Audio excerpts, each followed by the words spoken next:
That's right. I thought about it, and we'll welcome in Cody McGhee from Parks and Rec Director from the City of Auburndale. I was thinking about it as we were talking to Kelvin, and he was talking about the beautiful field and the grass.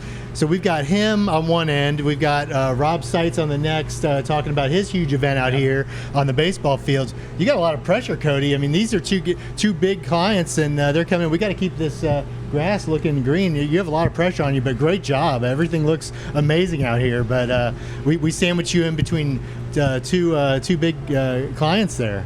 Yeah, it's a team effort for sure, but Mother Nature plays a huge role into it. So the complex is big and vast, so it gives us an opportunity to spread some things out. So, FHSA being here, it really allows us to really focus on one field, but then you turn over to Russ Mat, we got 5,500 innings that we do in 30 days. So it really gives you kind of a different perspective of maintenance efforts. So it's a cool thing. And we have to give you a lot of credit and your team a lot of credit. You mentioned Mother Nature just a few weeks ago, not too kind with 18-degree wind chills, but to have this field and all these fields looking the way they do after that. Well, you think it's also on top of the worst drought we've ever had. Yes. No rain. It's a state of emergency in Florida of having no rain, and really that's a weird thing for us. So it being I think the first freeze in like 12 years or something like that we've had, and then having the drought on top of that, trying to grow grass. If anybody's trying to grow grass in their front yard, they get it. It's nothing wants to grow, so it's a challenge. My yard doesn't look like this. I'll tell you that right now. Yeah. Mine is absolutely brown, but so. When it comes down to something like this, I take it then you wind up having to pull all the stops out, right? Especially this in a year that's been, a drought like this, and it's key to the impact to the area. So, well, it's a fun process because you're municipalities, you're trying to stick to your budget, but at the same time, this type of facility is a quality that you're looking for the quality. So when something like this happens, you flip your script. Normally we do this operation because we're used to this weather and we're used to these temperatures.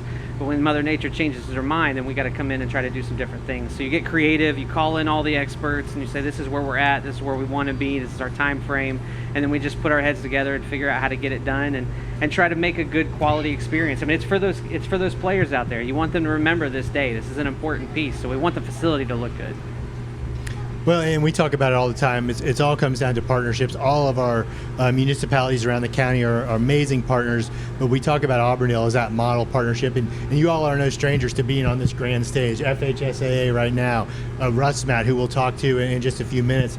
Talk about the work that goes into that, but just the pride you all must feel and take from the successes that you have of hosting these major events. Well, it's great. Lake Myrtle's 250 acres. We've got, I think, somewhere around 750,000 visits each year, $60 million economic impact. But most of that effort is not necessarily towards Auburndale. So the big bulk of that economic impact is going out to the county. So we play a big role, and not just for Auburndale residents or people coming into Auburndale, but the Central Florida, Polk County in itself. So having all those partnerships is key. One, to try to figure out what can we do, how can we do it, what should we be doing.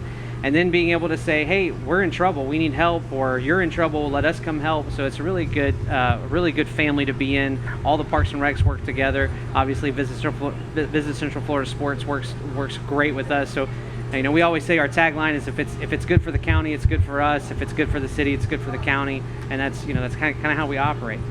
But one of the great things about this park is it's become a real quality of life item for people in Auburndale. So the new ski lake is going to offer new venues around it that you guys are planning to sort of incorporate that into more of a holistic year-round item. Tell us about what the city's got eyed over there. So that's the fun part, the other side of it. So obviously this is a business for travel ball and soccer and those competitive style sports. But what does that do for the residents? Well, with the tourism tax dollars and putting in the money to build the infrastructure and the construction of the complex, this also becomes home for Auburndale Youth Soccer. We've got 1,500 kids that we're able to give 11 soccer fields to. Becomes home of Auburndale Youth Baseball. You got 500 players that allows to be a home of. And then you bring in just the actual recreation aspect. There's a 5.5 mile trail that runs through here that the residents get to use. They can utilize any part of the complex, assuming that we're not in a big tournament, but it really does provide a benefit to the residents of Auburndale by being able to focus on the benefit to the non-residents of Auburndale. So it's a real give and take but everybody wins in the end. I gotta say, probably the two most popular things that I see coming through here, especially early in the morning, the dog park and the road itself. It is packed with bicyclists and runners and people getting their steps in. And then that dog park seems like it's busy all the time. Absolutely. At Camp Margaritaville, which is right around the corner from us, they utilize the complex with their bike rentals and their trails and walking around. So it really is, we say that this complex is a real good diversity as far as usages, whether it's lacrosse or Quidditch or soccer or baseball, or it could just be your daily recreation. We're this coming year, we're putting around a trail around the ski lake. So it really does provide for more opportunities for be able to use the complex, not necessarily in a tournament aspect. Well, and Lake Myrtle, we've talked about for a long time, has really been that core of that sports business cluster here in Auburndale, and really spurring a lot of the growth in Auburndale. But that growth is continuing to move further and further into downtown.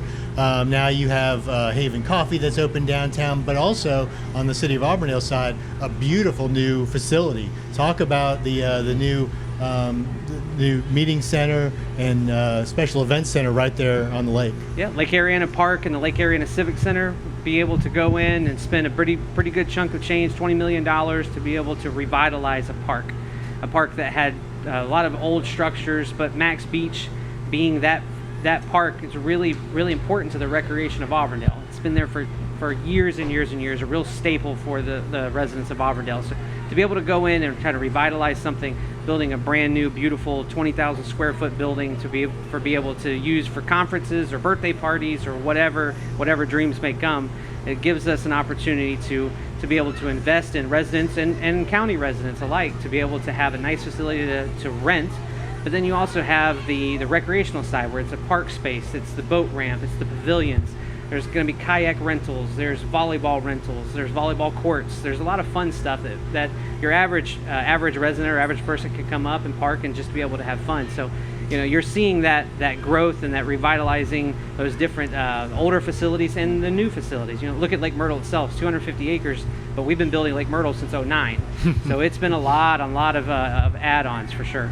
And that downtown park, you kind of brushed on it a little bit about being downtown. That downtown park is probably one of the most popular parks for kids in the county. So it's an awesome park. It's also it's shaded, so it's all oak trees. So that's a great piece. But you're talking about the downtown area. Back in 1911, they designed the downtown area to be what it is. It's a rectangular area that is for civic opportunities or for recreational opportunities, and it hasn't changed since the conception of Auburndale. So, you've got business clusters all the way around.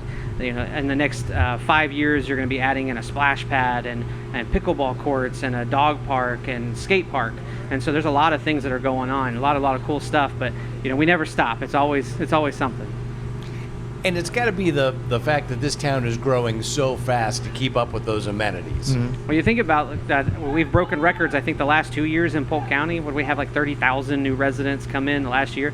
Just to put it into perspective, like the city of Auburndale is 22,000 residents, so the county gained an entire city in a year. And so for all the cities to try to divvy that up and to be able to add on, everybody's playing catch up and everybody's trying to figure out whether it's utilities or whether it's recreational facilities. Everybody's looking at their portfolio of facilities and events and how do we do better, how can we do more, what do we need to provide. So it's really just it's a fun time. But I don't envy the commissions of any of the municipalities or the counties, because it's really thinking 50 years it's different than it was 50 years prior. Yeah, well, we appreciate your time. Again, we know all three of our guests today are the busiest people in the county right now. Yep. But we appreciate your time, Cody. Congratulations on another great event, a great major event here at Lake Myrtle and the beautiful looking field and complex. So great job to you and your team. We appreciate your time, and it's always good to catch up with you. Absolutely. Thank you, guys. I appreciate it.